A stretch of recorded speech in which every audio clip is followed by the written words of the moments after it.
Voici une école publique ordinaire au cœur de la commune rurale de Milila dans la province de Ben Slimane. À l'intérieur, une classe particulière, autonome, baptisée l'école du bonheur. Cette nouvelle maternelle ouverte en avril 2018 accueille les enfants du village de 4 à 6 ans.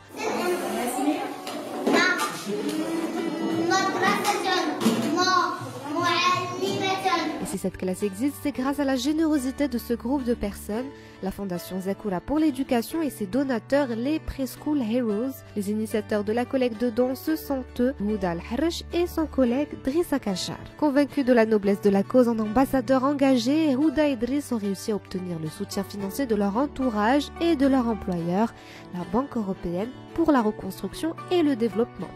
Des dons remis par la suite à la Fondation Zakoura, association reconnue d'utilité publique depuis 1997. Et comme le veut la tradition, la Fondation permet à chaque ambassadeur d'aller à la rencontre des enfants scolarisés.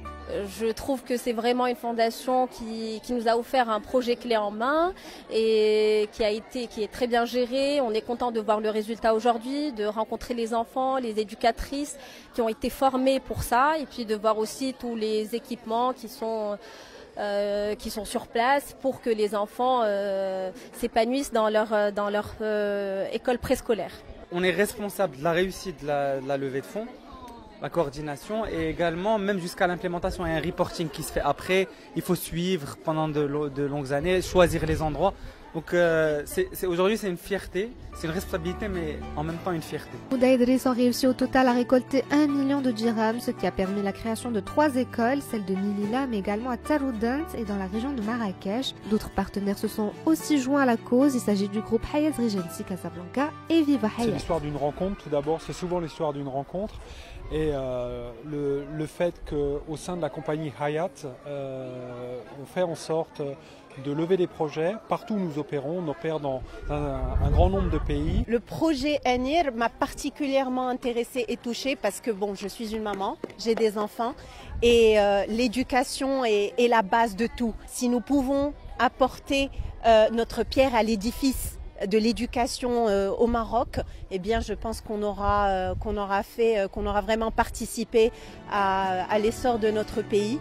Une implication citoyenne en soutien à un système scolaire public défaillant dans le milieu rural. Le préscolaire est un programme préventif, donc qui va préparer l'enfant pour le mettre dans les rails pour une bonne scolarité, une scolarité réussie. Les bienfaits du préscolaire sont nombreux. L'école maternelle favorise le développement de la psychomotricité de l'enfant, augmente ses compétences de communication et lui permet d'enrichir ses connaissances.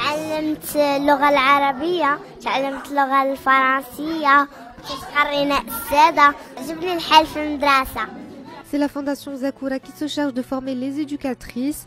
Ici, les valeurs de civisme sont inculquées aux enfants dès les premiers mois.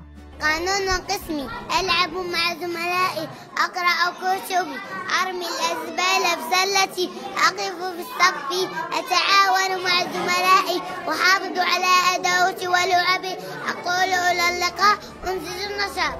Pour optimiser le processus éducatif, la Fondation se charge également d'accompagner les parents dans l'éveil de leurs enfants et soutient les associations locales. الصراحة فرحنا بزاف لهذا الافتتاح ديال هذه المدرسة الجديدة. لأن بادرة طيبة وغيتشجعوا الأولياء ديال التلاميذ اللي عندهم وليداتهم مازال ما وصلوش للسن ديال الروض واللي غيدخلوا للروض. La campagne Preschool Heroes fait partie du projet Anir mis en place par la Fondation Zakoura en 2015. Anir, source de lumière en Amazigh, c'est l'action nationale pour l'éducation de la petite enfance dans les zones rurales. 110 classes préscolaires ont été créées à ce jour à travers le royaume, ce qui a permis la scolarisation de plus de 8000 enfants grâce aux dons de citoyens marocains et étrangers. Mais ce n'est que le début d'une longue aventure en faveur de la petite enfance du Maroc rural. Le préscolaire n'est pas encore obligatoire et généralisé, et pourtant il pourrait constituer une solution majeure contre l'échec et l'abandon scolaire. Un phénomène qui touche plus de 200 000 enfants au Maroc, dont une majorité de filles, selon le ministère de l'Éducation nationale.